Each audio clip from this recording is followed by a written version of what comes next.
मेरा नाम सुशीला है। मेरी एक 14 साल की लड़की है जया। मैंने अकेले ही उसे पालकर बड़ा किया है।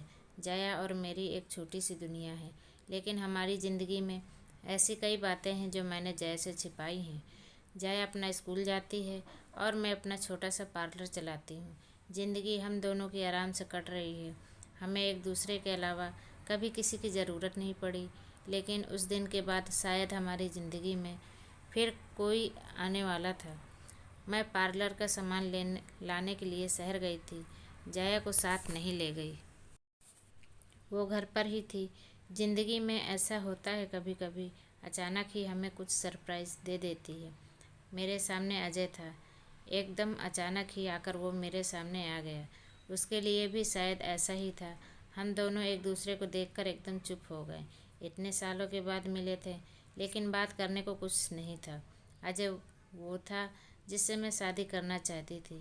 हम दोनों एक दूसरे से प्यार करते थे, लेकिन हमारी किस्मत की वजह से हम दोनों साथ नहीं रह पाए। अजय इसी शहर में आ गया था। अजय ने कहा कि उसने मुझे ढूंढा, लेकिन मैं अपना नंबर बार बार बदल देती थी। इसी कारण उसकी मुझसे बात ये मिलना नहीं हो पाया था। अजय आज भी मुझसे प्यार करता है। उसकी आंखों में मुझे दिखाई दे रहा था। वो बोला कि वो आज भी मुझसे शादी करना चाहता है, मेरी बच्ची को भी अपना लेना चाहता है। लेकिन मैंने उसे कुछ भी जवाब नहीं दिया।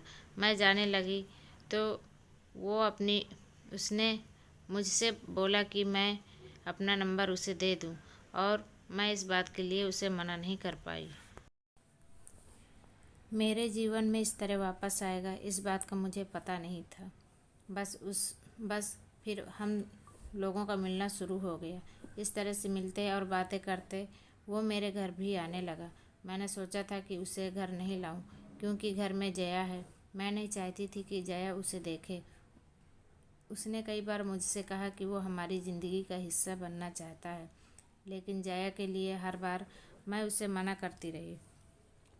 फिर एक दिन वो हुआ जिसका मुझे डर था। अजय और मैं हमारे घर पर थे। मैं भूल गई थी कि जया उस दिन हाफ टाइम में ही घर आने वाली है। अजय और मैं अपनी पुरानी बातों में खोए खोए थे। मैं उसके कंधे पर सर रखी हुई थी। उसने मेरा हाथ पकड़ा हुआ था। हमें इस तरह से कमरे में जया ने देख लिया। वो मम्मी कहती अंदर आई थी और एकदम से चुप हो गई। उसका चेहरा भी बदल गया। अजय वहाँ से चला गया। मुझे पता था कि अब जया क्या सोच रही है। हमेशा खुश और मस्ती में रहने वाली मेरी बेटी आज चुप थी। मेरी हिम्मत भी नहीं हो रही थी कि उसको जाकर समझाऊं, उसे वो सब बताऊं जो आज तक मैंने उसे नहीं बताया है। मैंने शाम तक का इंतज़ार किया। जया बहुत ही अच्छी बच्ची थी। उसने खुद आकर मुझसे बात की। उसने पूछा, यह कौन था? अगर आप मुझसे कुछ बात करना चाहती हैं तो कर सकती हैं। जया ने फिर मुझसे पूछा, आपने जो आज तक कहा वो मैंने माना। मुझे लगा कि आप हमेशा मुझसे सच बताती हैं और मुझसे कुछ छिपाती नहीं हैं। मैं चाहती हूँ कि आप मुझे इस बारे में भी बताएं। आप अपना फैसला ले सकती हैं। आप दूसरी शादी करना चाहती हैं तो कर सकती हैं। हमारी यह बात चल ही रही थी। अजय फिर अचानक ही वहाँ आ गया। उसे देखकर इस बार मैंने कहा कि तुम फिर क्यों आ गए? अजय ने कहा कि मैं नहीं चाहता कि मेरी गलती की वजह से तुम्हारी बच्ची तुम्हें गलत समझे, इसलिए आज मुझे मत रोको। आज एकदम सही समय है कि जया सब कुछ जान ले। मैंने मना किया, कहा कि नहीं, लेकिन जया के कानों तक सच यह शब्द जा चुका था। मुझे पता था कि अब वो सच सुने बिना नहीं रह सकेगी। जया ने कहा, बताओ आप क्या बोलना चाहते हो? और फिर अजय ने जया को सच बता ही दिया। जया मेरी बेटी नहीं है, मेरी भाई की बेटी है। एक दुर्घटना में मेरे भाई और भाभी चल बसे। तब जया सिर्फ 9 महीने की थी।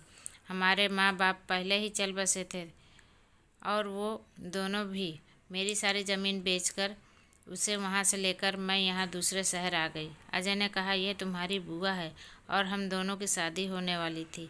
सिर्फ तुम्हारे लिए कि तुम्हारा प्यार बांटने कोई और नहीं आ जाए। उसने मुझसे शादी नहीं की। मैंने बहुत समझाया, लेकिन इसे तुम्हारे अलावा और कुछ दिखाई ही नहीं दे रहा था। बहुत सालों बाद मिले तो हम एक दूसरे से बात करे बिना नहीं रह पाए। मैं इसे आज भी कह रहा हूँ, लेकिन अभी भी यह मना करती है।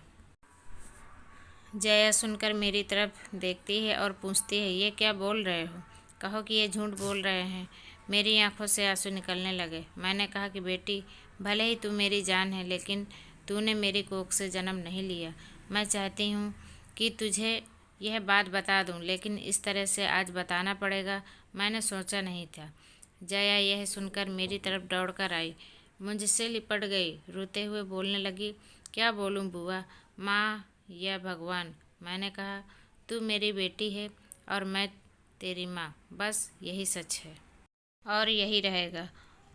और अब शादी होगी तो तेरी, वो भी बड़ी धूमधाम से, जब तू चाहेगी। मेरे फैसले को अजय ने भी माना। आखिर मैं अकेली नहीं थी जो बिना शादी उम्र निकाल रही थी। उसने भी ऐसा ही किया था। जया ने फिर कई बार कहा कि आप लोग शादी कर लो, लेकिन मैंने कहा, अब तूने हमें अपना मान लिया है और जान लिया है, बस हमारी तपस्या सफल, और कुछ हमें नहीं चाहिए।